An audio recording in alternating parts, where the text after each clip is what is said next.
अब आप कहेंगे ये क्या बात हुई। फिर वो एक केस का हवाला देने लगेंगी, कौन, महुआ मोइत्रा, और कहेगी कि ये पार्टी का मतलब ममता बनर्जी, और ममता बनर्जी का अकाउंट, ममता बनर्जी मतलब टीएमसी का अकाउंट, टीएमसी का संगठन, वो ममता बनर्जी के साथ है। तो कहानी हो गई उल्टा। ममता बनर्जी का टीएमसी का जो अकाउंट था वो पहले ही फ्रीज हो गया।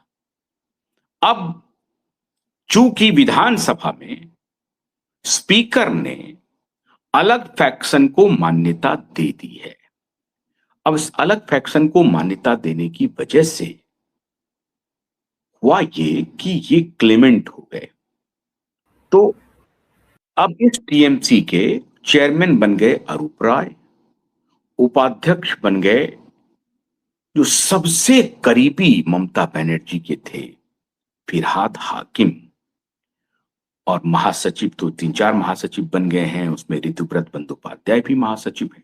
मतलब ऋतुव्रत बंदोपाध्याय ने पार्टी की कमान अपने पास रखी है और अरूप राय को चेयरमैन के रूप में अपॉइंट कर दिया। ऐसे समझिए आप कि इस नई पार्टी की भूमिका में, उसमें अभिषेक बनर्जी की जो भूमिका थी तृणमूल कांग्रेस में, उस भूमिका में आ गए कौन, आ गए ऋतुव्रत बंदोपाध्याय, और चेयरमैन जो ममता बनर्जी थी पार्टी में, उसकी भूमिका में आ गए अरूप रॉय। और फिरहाद हाकिम जो सबसे करीबी दोस्तों में, मित्रों में, जिनके लिए ममता जी ने क्या नहीं किया, ऐसा कोई कृत्य नहीं बचा था जो ममता जी ने उनके लिए नहीं किया हो। हर काम ममता दीदी ने किया उनके लिए, लेकिन कोई सिला नहीं दिया लौटा करके फिरहाद हाकिम ने। जेल का डर, जेल का डर इतना सता रहा था फिरहाद हाकिम को कि उनको लगा कि अब टूटने में ही भलाई है, अगर यहां जुड़े रहे तो फिर हम तबाह हो जाएंगे, हम खत्म हो जाएंगे।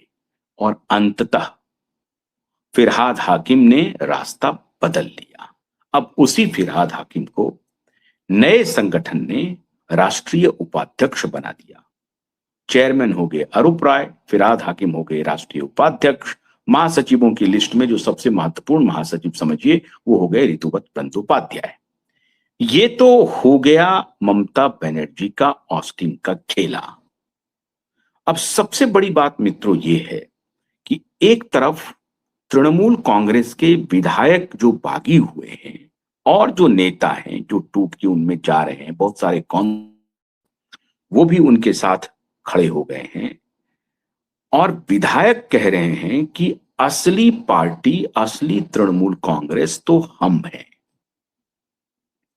काकोली घोष दास्तीदार सांसदों को लेकर के अलग हो गई, और उन्होंने अभी दावा नहीं ठोका है कि तृणमूल कांग्रेस के क्लेमेंट हम हैं।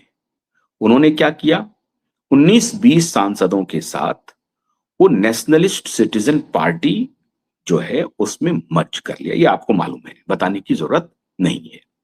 तो नेशनलिस्ट सिटीजन पार्टी के सदस्य हो गए ये एमपी, और ये जो बागी विधायक हैं, ये जो नए चेयरमैन बने, इसका मतलब है कि निष्कासन हुआ। विधायक ये हैं, तो विधायक दल जो तय कर सकता है, जिस कैपेसिटी में कर सकता है, विधायक दल की कैपेसिटी में अब ये बन गए चेयरमैन, उपाध्यक्ष और जनरल सेक्रेटरी।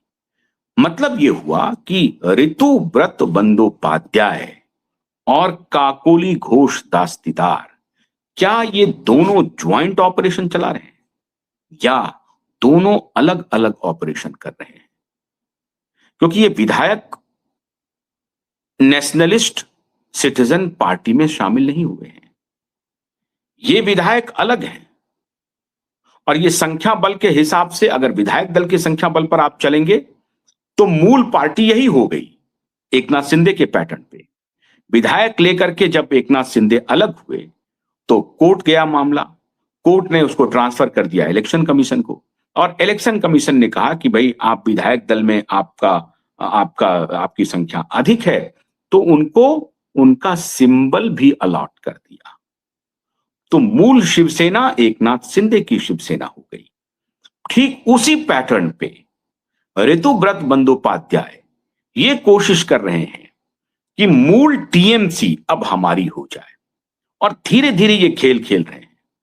पहले देखिए कि तृणमूल कांग्रेस का जो पैसा है, पर्स है, उसके ऊपर चाल चली उन्होंने कंप्लेन फाइल किया कि टीएमसी का जो ऑफिशियल अकाउंट है पार्टी का, उस पार्टी के अकाउंट में कट मनी के पैसे हैं, अवैध उगाही के पैसे हैं, वसूली के पैसे हैं। उस पैसे को ये लोग बंदर बांट कर सकते हैं, पार्टी निकाल सकती है, तो उसको फौरन से पेशतर सीज किया जाए और उसकी ऑडिटिंग करवाई जाए।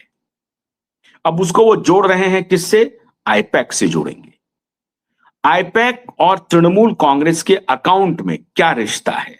उनको मालूम होगा कि तृणमूल कांग्रेस के अकाउंट से क्या आईपैक को ट्रांसफर हो रहा है, या कोई कैश जो कि जिसकी एंट्री यहां नहीं हो रही है, उसमें मनी लॉन्ड्रिंग का कुछ खेल पता चलेगा। लेकिन इनका यह कहना था, बागी गुटों का, कि इसलिए उस अकाउंट का निरीक्षण होना जरूरी है क्योंकि उसमें अवैध पैसे हैं। महुआ मोइत्रा कह रही हैं कि उसी अवैध पैसे से जिस विधायक की जितनी औकात थी, मतलब 25 लाख रुपए तो आपको मिलने ही थे खर्च के लिए, तो 26-26 लाख पार्टी ने दिए।